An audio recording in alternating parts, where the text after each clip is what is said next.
È appena arrivato in automobile a Borgo Grottagigante all'ufficio dell'allora Osservatorio Geofisico Sperimentale, ho trovato già fuori carabinieri, polizia, vigili del fuoco e anche popolazione che volevano avere delle informazioni.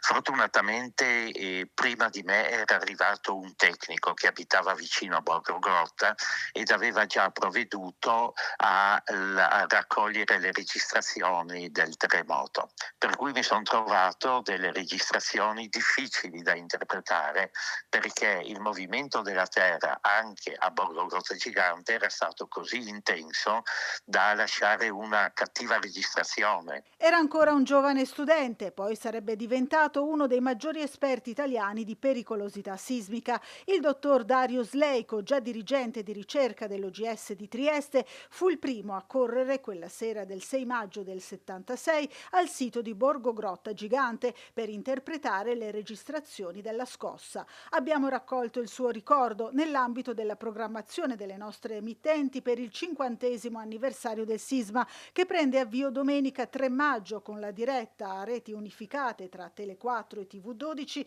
dalle 14 per la messa di commemorazione da Gemona presieduta dal cardinale Zuppi. C'era la stazione di Trieste che era a una distanza ottimale per registrare i terremoti e la stazione di Trieste aveva il personale scientifico che era preparato a sviluppare degli studi di sismologia.